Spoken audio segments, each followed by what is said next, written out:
Hello students, let us revise our first lesson, and that is the last lesson.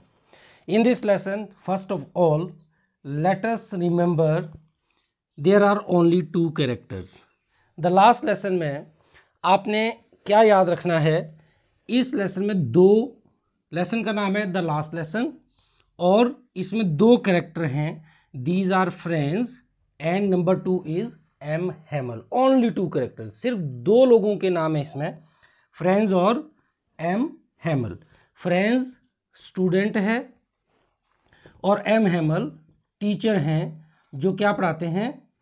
French language पढ़ाते हैं. जैसे हमारी language Hindi है, Germany की लैंग्वेज जर्मन है, वैसे ही फ्रेंच जो है वो फ्रांस के लोगों की लैंग्वेज है. ओके, तो आपने क्या ध्यान रखना है? French, M Hamel, these are the two characters. Language, किस लैंग्वेज की बात हो रही है? एक फ्रेंच की बात होगी और एक जर्मन लैंग्वेज की बात होगी. ठीक है. देन कंट्री कौन सी है? फ्रांस है और जर्मनी है. उस टाइम बेटा जबकि हम बात कर रहे हैं, there was no Germany. Germany नहीं था, प्रशिया था, जो बाद में 3 कंट्रीज में डिवाइड हो गया. जर्मनी में, बेल्जियम एंड स्विट्जरलैंड. ओके, तो इनके पार्ट बन करके फिर अलग अलग कंट्री बन गई, but at that time it was Prussia. अब होता क्या है कि प्रशिया और फ्रांस में वॉर हो जाती है. ठीक है, फ्रांस और प्रशिया में वॉर होती है, फ्रांस की हार हो जाती है. एंड दीज टू पार्ट्स, ये देखिए, ये फ्रांस का मैंने मैप बनाया है, इसमें जो डॉटेड लाइन है, डॉटेड लाइन, इसमें दो डिस्ट्रिक्ट्स हैं. These two districts are Lorraine and Alsace. अब लॉरेन और अल्सेस में क्या हुआ कि लॉरेन और अल्सेस चले गए प्रशिया के पास, फ्रांस के पास नहीं रहे. किसके पास चले गए? प्रशिया के पास. तो उसके जाने से क्या प्रॉब्लम हुई कि लॉरेन और अल्सेस में फ्रांस जो फ्रांस के हिस्से थे, इसमें फ्रेंच लैंग्वेज को बैन कर दिया. The teaching of French language was disallowed. कि अब भाई आप लॉरेन और अल्सेस में अपनी भाषा फ्रेंच नहीं पढ़ा सकते हो. यहाँ पर जर्मन की या प्रशिया की आर्मी आ चुकी है, उन्होंने इसके ऊपर, इस पार्ट के ऊपर कब्जा कर लिया है. तो क्या था? All the teachers who were teaching French at that time in these two districts were to go away. उनको वहाँ से निकल जाना था, चले जाना था. क्यों? Because the teaching of French was banned. उसके ऊपर बैन लग गया, उसकी कोई भी टीचिंग अब नहीं होगी.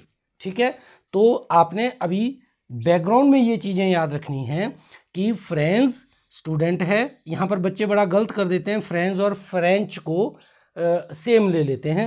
तो आपने ये ध्यान रखना कि फ्रेंच और एम हैमल ये दो कैरेक्टर्स हैं. एक स्टूडेंट है, एक टीचर है. जो एम हैमल है, he is teaching French there. Okay, and अब उन्होंने क्या कहा कि इन दो जगहों पर, इन दो डिस्ट्रिक्ट्स में जितने भी स्कूल होंगे, only German would be taught there. वहाँ पर क्या पढ़ाया जाएगा? सिर्फ जर्मन पढ़ाई जाएगी. तो जो फ्रेंच टीचर है उनका क्या होगा? They will have to leave. उनको वहाँ से जाना पड़ेगा. तो ऑर्डर्स आ गए थे कि French will not be taught in दो स्कूल्स. ओके, और अब वहाँ पर जर्मन पढ़ाई जाएगी. तो जहाँ से हमारी स्टोरी लाइन शुरू करती है वो क्या है? जो फ्रेंड्स है, he is going to school but he is late. वो स्कूल को जा रहा है लेकिन वो लेट है. रास्ते में दो डिस्ट्रैक्शंस आती हैं उसके दिमाग में. एक कि he should leave away from school, he should bunk, he should not attend the classes today. Okay, तो फ्रेंड्स के दिमाग में आता है, लेकिन फिर सोचता नहीं, आई शुड गो, और जल्दी जल्दी वो स्कूल की ओर चल पड़ता है. और उसको दिमाग में, ही was afraid that teacher would ask him questions about participles, rules of participles. बेटा पार्टिसिपल्स के बारे में आप जानते हो. पार्टिसिपल्स क्या हैं? जैसे हमारे वर्ब्स हैं, वर्ब्स की हम फॉर्म बनाते हैं तो present, past and past participle, फिर जिरंड है, ये वर्ब की बहुत सारी फॉर्म है, उनमें एक one of them is participle. तो वो रूल्स थे, पार्टिसिपल्स के रूल थे, किसके साथ आईएनजी फॉर्म लगेगी, कहाँ पर थर्ड फॉर्म होगी आईएनजी वाली फॉर्म को। हम जैसे गोइंग है, this is present participle, gone है, this is past participle. Then we also use verbs as adjectives, जिसको हम पार्टिसिपल बोलते हैं, ठीक है। जैसे टायर्ड, ट्रेवलर, तो tired is a verb but it is used as an adjective. तो पार्टिसिपल के ऊपर उसको क्वेश्चंस दिए गए थे याद करने के लिए, वो उसको आते नहीं थे because he was not serious about learning French. तो फ्रेंच स्कूल के लिए लेट है। टीचर ने, एम हेमल सर ने क्या दिया है, पार्टिसिपल्स लर्न करने के लिए दिए, but he did not know anything about participles, so he wanted to keep himself away from school, but he started for school. जल्दी जल्दी चल पड़ता है, रास्ते में जो प्रशियन आर्मी है वो ड्रिल कर रही है, एक्सरसाइज कर रही है, उनको भी देखता है, उसको वो सीन भी अच्छा लगता है, सोचता है मैं फॉरेस्ट चला जाऊँ वहाँ पर इंजॉय करूँ, लेकिन क्लासरूम चला जाता है। और चलते चलते ही reached eight town hall, in front of town hall. और टाउन हॉल में एक बुलेटिन बोर्ड लगा है, दैट इज न्यूज बोर्ड, उसके ऊपर कोई न्यूज चल रही है and so many people are gathered in front of that news bulletin, काफी लोग इकट्ठे हैं। First he wanted to know what was going on, why those people gathered there, लेकिन उसके पास टाइम नहीं था, he was getting late for school that day, तो वो जल्दी जल्दी चल पड़ता है और जाकर के जैसे ही स्कूल के कंपाउंड में एंट्री करता है, what did he see, that there was all silent in that school। आप सभी जानते हैं अनयूजुअल, यूजुअली क्या होता है, यूजुअली शोर शराबा हो रहा है, अभी प्रेयर होगी, बच्चे डेस्क खोल रहे हैं, एक्स्ट्रा क्लास वाले टीचर रूलर को ठक ठक कर रहे हैं उसके ऊपर जोर जोर से बेंच के ऊपर, वो कोई भी साउंड नहीं सुनाई दे रही थी। It was as silent as Sunday morning. बड़ा हैरान होता है कि व्हाट वाज द कॉज। और लेकिन बिना जाने क्लासरूम में जाता है, देखता है कि teacher was wearing some special suit, देखता है टीचर ने एक स्पेशल सूट पहना जो वो कभी एनुअल डे या कोई ऐसी इंस्पेक्शन के दिन पहनते थे, लेकिन आज ऐसा क्या होगा, देयर वॉज सस्पेंस। तो डरता हुआ अंदर जाता है because he was afraid the teacher would rebuke him, scold him for coming late, but nothing happened. Teacher ने कुछ नहीं कहा। एम हेमल ने इशारा किया, खाली सीट पर उसको बैठने के लिए कहा, लेकिन जैसे वो वहाँ पर बैठने लगा, वो पीछे देखता है तो क्या देखता है कि some elderly people were sitting on the last benches of that classroom. कुछ लोग, गांव के बुजुर्ग लोग, वो भी आज क्लास में, ये तो अनयूजुअल चीज़ होगी कि एक तो बिल्कुल साइलेंट था, कोई शोर शराबा नहीं था, टीचर के रूलर की आवाज़ नहीं थी, there was no sound of opening and closing of desk, कि ये क्या हो सकता है। तब जाकर के जब टीचर अंदर संबोधित करते हैं, when he started addressing the students, he told them that it was his last lesson। अब फ्रेंड्स को एक शॉक लगा कि वाई लास्ट लेसन। अब उसके दिमाग में ये बात आती है कि लास्ट क्यों है, because M Hamel told all the students and the people present there that it was his last lesson because German had issued an order that there would be no teaching of French in the schools of Lorraine and Alsace. ऐसा order आ गया था कि French language Lauren और अल्सेस के स्कूलों में नहीं पढ़ाई जाएगी, सिर्फ जर्मन पढ़ाई जाएगी, इसीलिए वो उनका लास्ट लेसन था। और वो लोग क्यों आए थे, they had come there to thank mister M Hamel for his services of 40 years. उन सर ने उस स्कूल, जिस स्कूल में फ्रेंच पढ़ रहा है वहाँ पर 40 सालों तक अपनी सेवाएं दी थी, इसलिए वो सभी वहाँ पर उनका थैंक्स करने आए थे, क्योंकि उन्होंने उनको मदर टंग पढ़ाई थी अच्छी तरह से और वो उसका थैंक्स करना चाहते थे। तो ये भी बोलते हैं और वो अपनी फ्रेंच जो मदर टंग है उसकी वैल्यू भी बताते हैं, इंपॉर्टेंस भी बताते हैं कि क्या इंपॉर्टेंस है, कि if we want to survive independently enjoying freedom, then we must have the knowledge of mother tongue। ये सारी चीज़ें बताते हैं और उन लोगों को एक इशारा भी करते हैं इनडायरेक्टली जो सीरियस नहीं थे मदर टंग सीखने के लिए, फ्रेंच पढ़ने के लिए, कि हम लोग बिल्कुल गलत थे कि हम अपनी भाषा को सीख नहीं पाए और आज हमें इस भाषा को छोड़ना पड़ रहा है। ठीक है, तो यहाँ पर उसे सारा क्लियर हो जाता है कि वो टाउन हॉल में, अब वापस चले जाइए, वो टाउन हॉल में भीड़ क्यों थी? क्योंकि वहाँ पर नोटिस लगा था, न्यूज़ लगी थी कि there would be no teaching of French in the schools of Lorraine and अल्सेस।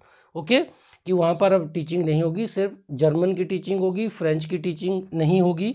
तो इसलिए वहाँ पर वो रश था और वो लोगों को रियलाइज़ करवाते हैं और काफ़ी इमोशनल हो जाते हैं और उसके बाद वो क्लासरूम में बच्चों को लेसन देते हैं, लिखने की प्रैक्टिस करवाते हैं, बोलने की प्रैक्टिस करवाते हैं और साथ साथ में उनको ये भी बताते हैं कि अगर हम इंडिपेंडेंटली फ्रीडम में रहना चाहते हैं तो we have to respect our mother tongue, we have to learn our mother tongue without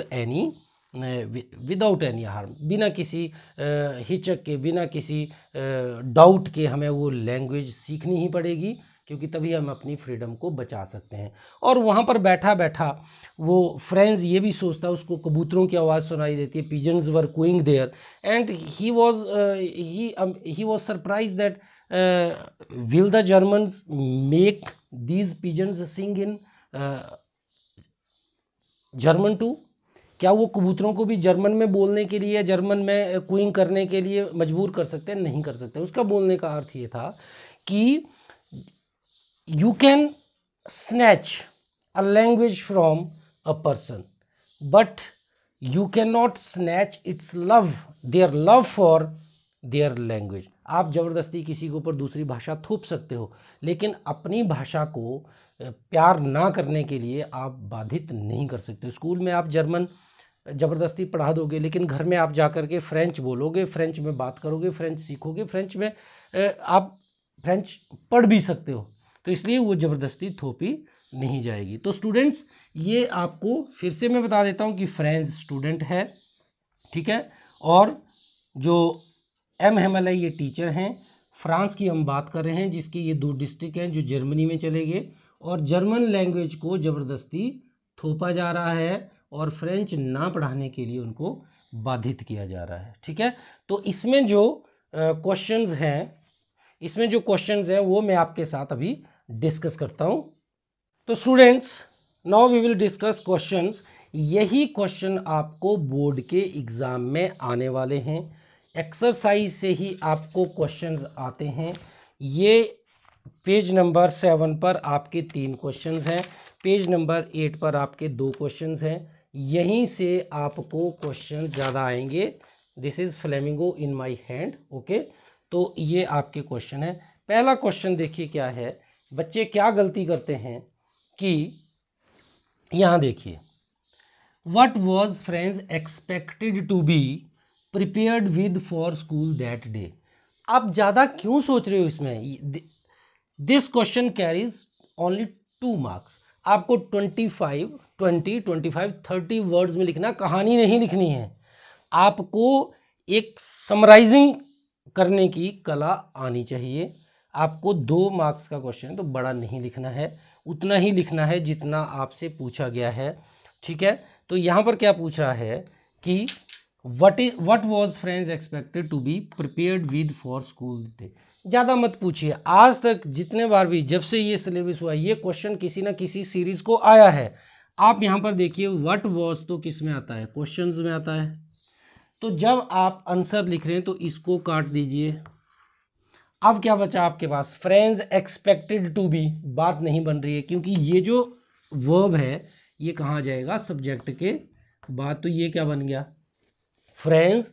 कुछ नहीं किया आपने, देखिए यहाँ से वॉज उठाया, यहाँ पर लगा दिया। ठीक है, क्वेश्चन में भी वॉज कहाँ था? Eight number 2। आंसर में भी वॉज कहाँ चला गया? नंबर 2 पर। व्हाट वॉज यहाँ बाहर आ गया, फ्रेंड्स वॉज नंबर 2 पर ही रहने दीजिए, व्हाट को निकाल दीजिए। Franz was expected to be prepared with what? With क्या, आपको मैंने बताया उसको याद करने के लिए होमवर्क क्या दिया था, rules of participles prepared with, यहां पर आप क्या लिखोगे, rules of participles. Okay, rules of participles, ये 3 शब्द आपने अपने आप लिखे हैं आंसर के लिए।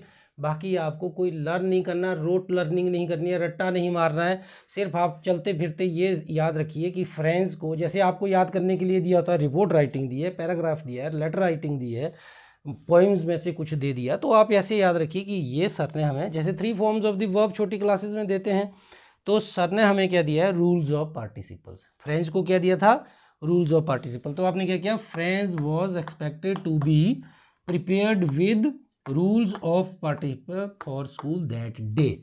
एक लाइन आगे आप और ऐड कर सकते हो, वो क्या है, but he did not no, but he did not know anything about them, उसको उनके बारे में, रूल्स के बारे में कुछ पता नहीं था, तभी तो डर रहा था स्कूल जाने से। तो आपने क्या लिखा, चलते फिरते 2-3 बार बोलो, rules of participles, rules of participles, rules of participles.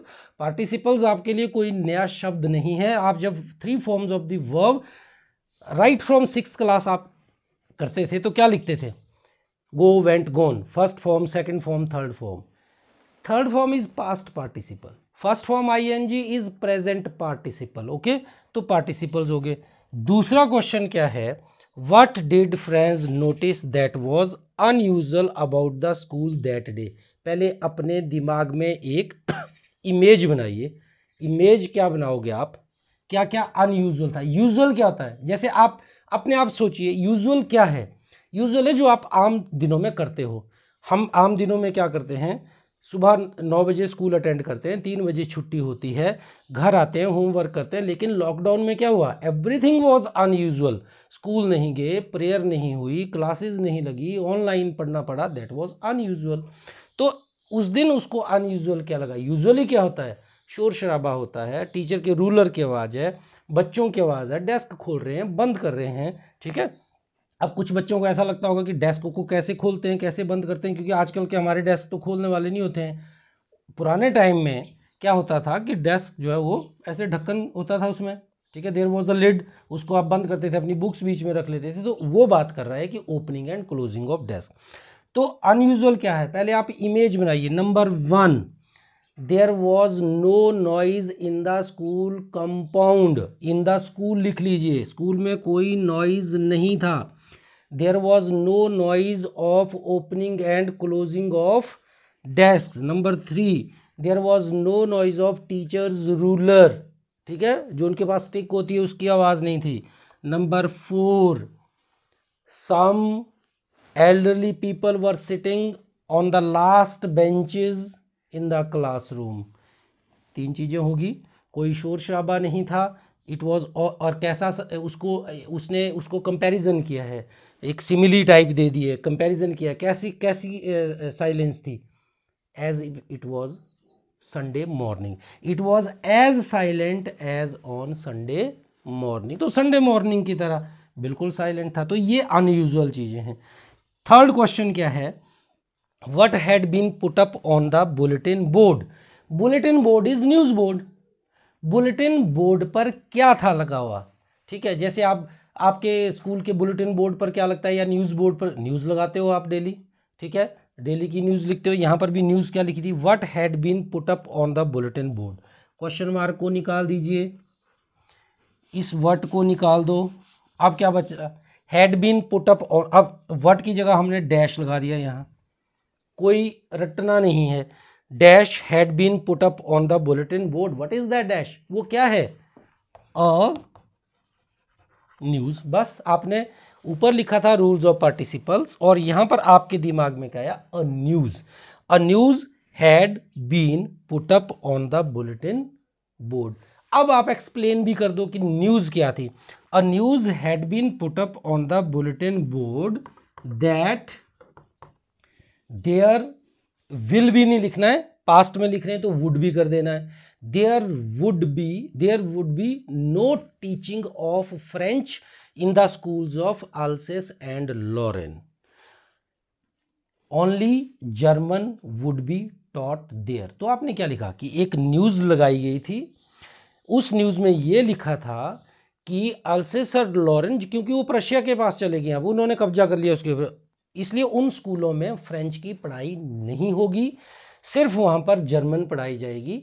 ठीक है, तो ये न्यूज़ वहाँ पर लगी थी। That was all. Okay, now students let us discuss question number 4। अब क्वेश्चन नंबर 4 क्या है? What changes did the order from Berlin cause in school that day? This question is on page number 8। This is at page number 8। Page number 8 of Flamingo में ये question लिखा गया है। ठीक है कि व्हाट चेंजेस। अब चेंजेस क्या है? बर्लिन जो है वो प्रशिया की कैपिटल है, कैपिटल ही ऑर्डर इशू करता है। जैसे हमारे ऑर्डर्स दिल्ली से आएंगे या हिमाचल के ऑर्डर शिमला से आएंगे जहाँ पर हेड ऑफिस है। तो बर्लिन से ऑर्डर आया था to disallow the teaching of French in the schools of Alsace and Lorraine. तो अब उस ऑर्डर के क्या प्रभाव पड़े? बड़ी सीधी सी बात है, आपसे आपकी मदर टंग को छीना जा रहा है, आपसे आपकी हिंदी छीन ली जाए और आपको फ्रेंच लगा दी जाए। आप बोलेंगे ये तो मेरे लिए बड़ा डिफ़िकल्ट काम है, मेरी मातृभाषा जो मुझे इतनी प्यारी है उसको निकाला जा रहा है, छीना जा रहा है।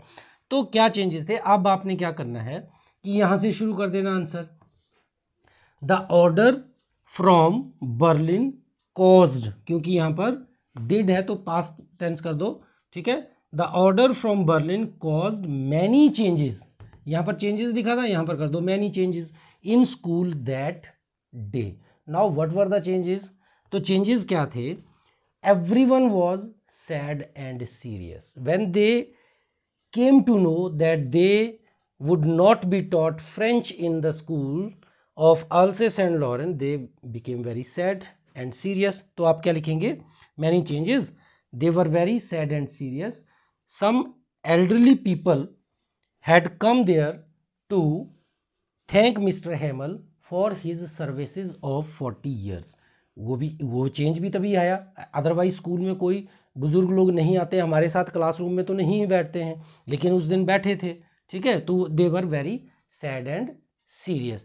एंड एम हेमल का भी देखना है, एम हेमल सर जो हैं, M Hamel was also very sad and serious. He was giving his last lesson in school. इससे ज़्यादा चेंज क्या हो सकता है? It was his last lesson. From that day onward there would be no teaching of French. तो आपने क्या क्या चेंजेस लिखने हैं कि everyone was sad and serious, some elderly people had visited school or come to school to thank Mr. Hamel for the services of 40 years, for his services of 40 years, and M. Hamel was also very sad and serious because he was giving his last lesson. फिर हमारा जो पांचवा question है जो Windows में है और हर बार यहीं से क्वेश्चन आएंगे, how did friends feelings about M Hamel and school change? How did friends feeling, friends की फीलिंग एम हेमल के प्रति, स्कूल के प्रति कैसे चेंज हो जाती है? अब ये फीलिंग्स क्या होती है? आपके कोई टीचर स्ट्रिक्ट हैं तो आप उनसे डरते हैं, आप बोलते ये बड़े खड़ूस हैं, ये बड़े स्ट्रिक्ट टीचर हैं, हमें डर लगता है इनसे, एक फीलिंग ये है। स्कूल के बारे में आपकी क्या फीलिंग होती है? आज छुट्टी करते हैं, कल पढ़ लेंगे, रोज़ काफ़ी टाइम पड़ा है हमारे पास, पढ़ते रहेंगे, कोई बात नहीं, आज नहीं जाएंगे तो कुछ नहीं हो जाएगा। ये फीलिंग्स उसके दिमाग में पहले थी। तो आप ये लिखेंगे कि अर्लियर, पहले क्या था? Earlier French was not serious about learning French, French पढ़ने के लिए सीरियस नहीं था। And M Hamel also appeared very strict teacher to him. तो पहले दो चीज़ें क्या थी कि एक तो फ्रेंच पढ़ने के लिए बड़ा सीरियस नहीं था ये, दूसरा एम हेमल सर उसको बड़े क्या लगते थे? स्ट्रिक्ट लगते थे कि वो काफ़ी सख्त हैं, सख्त मिजाज के हैं, पनिश करते हैं। ठीक है, लेकिन अब क्या हुआ? When he came to know that M Hamel was going away for ever from that school and there would be no teaching of French in that school, friends became very sad. Now he started loving his mother tongue. अब French से उसको प्यार हो गया, अपनी भाषा से। और M Hamel also appeared dear to him. अब उसको एमएमएल भी अच्छे लगने लगे, इतनी सी फीलिंग्स है। पहले इन दोनों के बारे में कुछ और फीलिंग थी, जब पता लगा कि ये चीज़ें हमारे से छिन रही हैं, दोनों ही चीज़ें छिन रही हैं, तो उसको उनके प्रति प्यार हो गया। ठीक है, तो ये पेज नंबर 8 पर है स्टूडेंट्स। ये 5 क्वेश्चंस हैं जो तीनों सीरीज को कोई ना कोई क्वेश्चन आएगा। आपको लॉकडाउन के कारण कुछ इस बार चॉइसेस ज़्यादा दे रहे हैं, पहले चॉइस नहीं देते थे, पहले 4 ही क्वेश्चन आते थे, 4 ही करने होते थे, फिर 5 में से 4 किए, इस बार 8 क्वेश्चन आ रहे हैं। कुछ क्वेश्चन एक्स्ट्रा आ सकते हैं, डरने की बात नहीं है, लेकिन जो आपके 4 क्वेश्चन होंगे वो आपके इन्हीं विंडोज में से आएंगे, प्री बोर्ड में भी ऐसे आए हैं। और बाकी अगर आपसे कोई पूछे तो कि हु वॉज फ्रेंच, तो आपने लिखना है कि फ्रेंच वॉज अ स्टूडेंट। ठीक है, he was a student who was not serious about learning French. ठीक है, और क्या पूछ सकते हैं, अपनी स्टोरीज को पूरी तरह से याद रखिए। ये क्वेश्चन मैं आपको लिंक इनका भेज दूंगा। ठीक है, डिस्क्रिप्शन बॉक्स में आपको एक लिंक भेजा जाएगा जहां पर आपको इनके आंसर मिल जाएंगे। पहले भी मैं भेज चुका हूं, हर घर पाठशाला के माध्यम से आपको पहले भी क्वेश्चन भेजे गए हैं, आपके पास हैं, अगर नहीं हैं तो वो फिर से हम भेज रहे हैं। मैं आपको ये रिवीजन इसीलिए करवा रहा हूँ कि आपको जैसे 1 से 4 तक छुट्टियां हैं, 30 और 31 को +1 और बाकी क्लासेस का रिजल्ट आ रहा है, तो आपका थोड़ा सा टाइम वेस्ट ना हो, आप घर पर इन चीज़ों को करते रहिए, आपके पेपर अच्छे होंगे। Thank you, have a nice day.